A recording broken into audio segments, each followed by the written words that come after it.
Beats of spiritual stories की सभी videos को देखने के लिए सब्सक्राइब करें और बेल आइकन पर प्रेस करें। नमस्कार, बीट्स ऑफ स्पिरिचुअल स्टोरीज में आप सभी का स्वागत है। मैं हूं विक्रम सिंह ठाकुर और आज हम श्रीमद् भागवत गीता की ऑडियो वीडियो प्रस्तुति में गीता के अध्याय 2 के श्लोक 55 से 61 तक को समझने की कोशिश करेंगे। तो अध्याय 2 के श्लोक 55 में श्री भगवान बोलते हैं, हे अर्जुन, जब कोई मनुष्य मन जनित सभी भौतिक इच्छाओं कामनाओं का त्याग कर देता है और अपने मन को आत्मा में स्थित कर लेता है, तब वे मनुष्य स्थित प्रज्ञ कहलाता है। अर्जुन ने भगवान से स्थित प्रज्ञ मनुष्य की पहचान बताने का आग्रह किया ताकि एक साधारण मनुष्य उसका अनुसरण कर सके।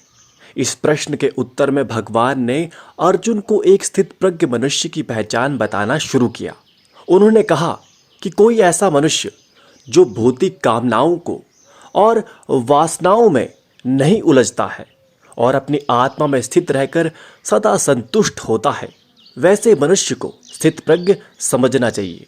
इसके आगे की श्लोक में यानी अध्याय 2 के श्लोक 56 में भगवान श्री कृष्ण कहते हैं, जो दुखों से व्याकुल नहीं होता और जो सुख में अति उत्साहित नहीं होता तथा जो राग, भौतिक मोह, भय और क्रोध से मुक्त है, वे स्थित प्रज्ञ मनुष्य मुनि है। इस श्लोक में भगवान श्री कृष्ण ने स्थित प्रज्ञ मनुष्य के दूसरे गुण बताए।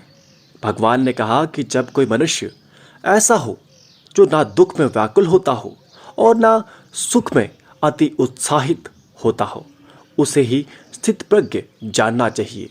ऐसे मनुष्य जब भौतिक राग, भय और क्रोध से मुक्त हो जाता है, तब वे मुनि यानी ऋषि हो जाता है। अध्याय 2 के श्लोक 57 में भगवान श्री कृष्ण कहते हैं, जो मनुष्य मोह रहित है, जो शुभ होने पर अति प्रसन्न नहीं होता और अशुभ होने पर अति शोभ नहीं करता, उसकी बुद्धि स्थिर है, अर्थात वे स्थित प्रज्ञ है, ऐसा मानना चाहिए। भगवान श्री कृष्ण ने स्थित प्रज्ञ मनुष्य की और विशेषताएं बताते हैं।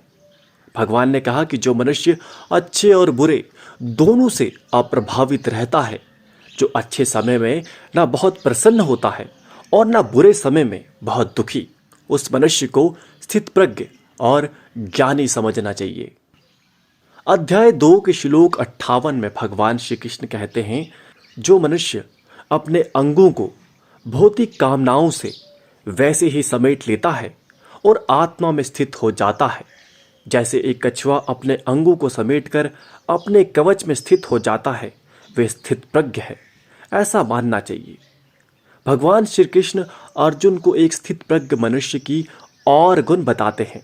भगवान ने आगे कहा कि जो मनुष्य अपने अंगों पर पूर्ण नियंत्रण रखता है और अपने मन को अपनी आत्मा में स्थापित करने में सक्षम होता है, वैसे मनुष्य को स्थित प्रज्ञ मानना चाहिए।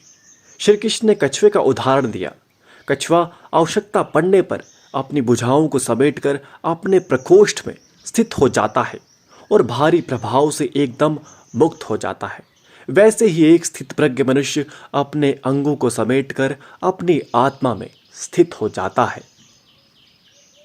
अध्याय 2 के श्लोक 59 में भगवान श्री कृष्ण कहते हैं, कई मनुष्य अपने इंद्रियों को भौतिक विषयों से निवृत्त तो कर लेते हैं, लेकिन विषयों का रस यानी स्वाद मन में रह जाता है। लेकिन एक सच्चा स्थित प्रज्ञ मनुष्य परमात्मा तत्व के परम रस को प्राप्त करके मन को भौतिक विषयों के रस से भी मुक्त कर देता है। एक सच्चे स्थित प्रज्ञ के गुण को आगे बताते हुए भगवान श्री कृष्ण ने कहा कि एक सच्चा स्थित प्रज्ञ मनुष्य सिर्फ शरीर से ही नहीं, मन से भी भौतिक वस्तुओं के प्रति आसक्ति से मुक्त हो जाता है। कई ऐसे मनुष्य होते हैं जो किसी प्रकार अपने इंद्रियों को वश में तो कर लेते हैं, लेकिन मन में उन भौतिक वस्तुओं के प्रति सोचते रहते हैं। ये सच्चा आत्म संयम नहीं है। एक सच्चे स्थित प्रज्ञ का तो मन भी भौतिक वस्तुओं की किसी आसक्ति से मुक्त हो जाता है, क्योंकि ब्रह्मांड के सर्वोत्तम रस परमात्मा तत्व का आत्म साक्षात्कार कर लेता है। अध्याय 2 के श्लोक 60 में भगवान श्री कृष्ण अर्जुन से कहते हैं, हे अर्जुन, इंद्रियां इतनी प्रबल होती है कि वे आत्म संयम से प्रयासरत मनुष्य के मन को भी बलात् हर लेती है। श्लोक 61 में भगवान श्री कृष्ण कहते हैं, इसलिए आत्म संयम का प्रयास कर रहे मनुष्य को चाहिए कि मुझ में अपने मन को स्थित करके अपने इंद्रियों पर संयम स्थापित करे, क्योंकि जिसकी इंद्रिया वश में है वही सच्चा स्थित प्रज्ञ है। इस श्लोक से आगे भगवान श्री कृष्ण बुद्धि योग के द्वारा आत्म संयम का मार्ग बताते हैं। पहले श्लोक 60 में भगवान ने इंद्रियों की प्रबल शक्ति का वर्णन किया। इंद्रियों का प्रभाव इतना प्रबल होता है कि यह साधना में स्थिर मनुष्य का भी मन भटका सकता है। इसलिए भगवान ने कहा कि वैसे साधक को पहले अपने मन को मुझ में स्थापित करना चाहिए और फिर इंद्रियों को नियंत्रित करने का प्रयास करना चाहिए। इस प्रकार से वे पूर्ण रूप से इंद्रियों पर नियंत्रण स्थापित कर पाएगा। जिसका इंद्रियों पर नियंत्रण हो जाता है वह सफलता से स्थित प्रज्ञ हो जाता है। तो ये था अध्याय 2 का श्लोक 55 से 61। इसके आगे के श्लोक पे हम जानेंगे कि कैसे बुद्धि योग के द्वारा आत्म संयम किया जा सकता है। तो आगे की वीडियो आपको स्वयं मिल सके उसके लिए हमारे चैनल को सब्सक्राइब कर दीजिए, जिससे आपको आगे आने वाली हमारी सारी वीडियोस की नोटिफिकेशन सबसे पहले मिल सके। धन्यवाद। जय श्री कृष्ण।